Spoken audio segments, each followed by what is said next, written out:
Hello and welcome to, where are we? Prague.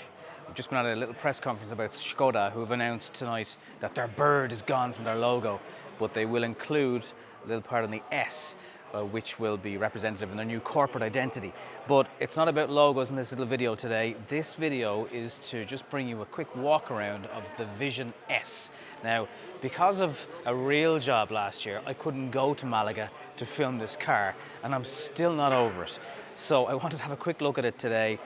It is a concept car, but it will happen. It will have an 89 kilowatt hour battery, a range of over 600 kilometers, and this will be Skoda's 7-seater BEV. It has ridges where maybe it hasn't had ridges before. This is their first ever matte finish car. The headlights have got 2 corridors of lights here with a daytime running light strip over the front of the car, and in here contains all your radar and your travel assist and all the connected parts of the car that keep you safe on the road. Down here it's kind of described as like the odometer in a car for mileage, but actually not actually what it's going to do, but if it would be kind of a cool way of saying how many kilometers you can cover in an EV if it was displayed there. A huge amount of this car is from recycled materials, so it does feel quite different to the shiny textures that you might be expecting on the front of a car. Now, will Vision 7S be on the actual production version of it? That is another question. It's very, very futuristic. If you imagine years ago when you saw cars of the future, this is kind of what it feels like when you look at it. So in here are your mirrors. There's a little camera just behind here, which is probably going to cover your blind spot, similar to what you would see on some of the Kia models that are here today. This is all durable rubber, but you know, again, it's a prototype concept car here, so it's not the finished product. The buttons for the door just push in like here, they'll open by themselves. How cool is this? Doors at a massive angle, like you can get an elephant inside into the car here. You can apparently write notes on the inside of this door. It's not set up for that just now. There's loads of ambient lighting. It's an optional extra, but when you're charging, you can set up where the steering wheel pushes in, seats here move back, and the driver has more space to just lie back and chill out when the car is charging. Now, there's loads of kind of hard, durable floor going on here. It's a very, very different steering wheel to what you've experienced before. Elon Musk would probably be happy enough with this one. So you have some controllers here. It's flat bottomed and topped. This feels kind of conventional. I mean, it's a better display than you're getting in something like the Skoda Enyaq. It's a little bit wider, a little bit more detail in it. This, again, all feels very recycled, but still very well put together. It's kind of the interior of the floor of the vehicle that is quite different. It feels like sort of the texture you'd have in a Lewis or a Dublin bus. This screen will rotate this way, much like you're seeing in BYD and the next generation Ford vehicles. There's space for 2 phones here with wireless charging. Different modes will be accessed here, but still physical controls for climate control. I don't think they actually work, but they do have displays on them for that. And I like the way you can still mess around with this tablet. You can drag different shortcuts of it, control shortcuts to your music, some of the modes and settings in the car. Charging, it will have 200 kilowatt charging as standard.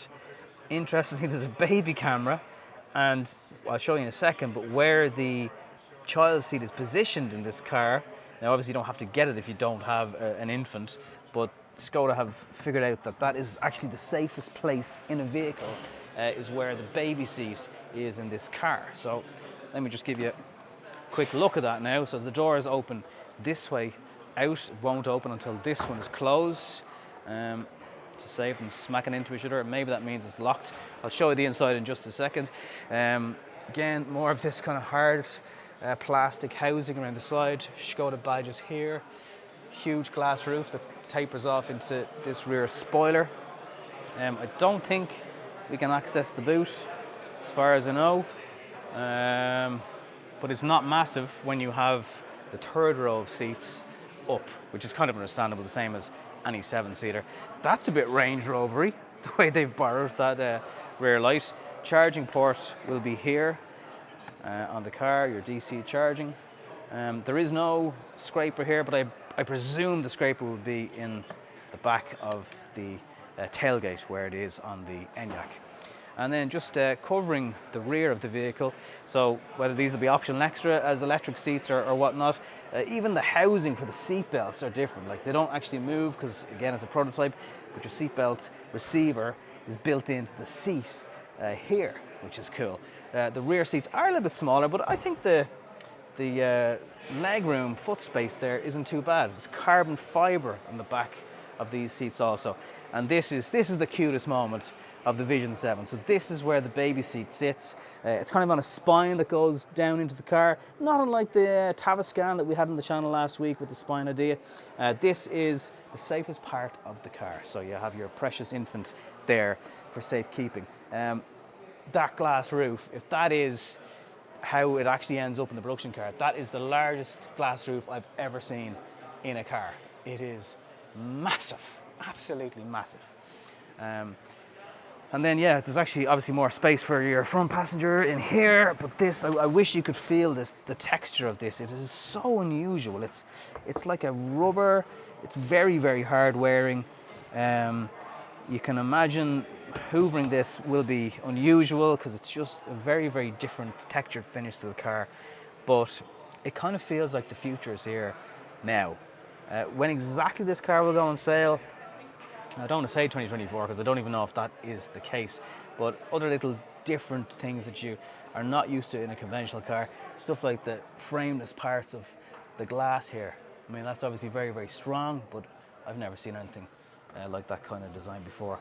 I'm sure there'll be still lots of Skoda Simply Clever in this vehicle when it goes on sale. These door bins obviously are absolutely gigantic. One last party piece, so there's a button here for the driver, and this controls how the seats recline, turn, twist. All does very, very quickly. That also rotates your screen here very, very quickly. So whether you want a landscape or portrait, if you want to look at your Insta dinner pics while you're charging, you can do that. Or you can watch any car review you like on YouTube. And while you're there, you should follow Bob Flavin's channel because he's holding the camera today. So look, this is a very kind of brief look at the future that isn't that far away from Skoda. We'll see this car on Irish roads in the next couple of years, no doubt. How much will it be? I've no idea, but something very, very different and very, very exciting here in Prague today.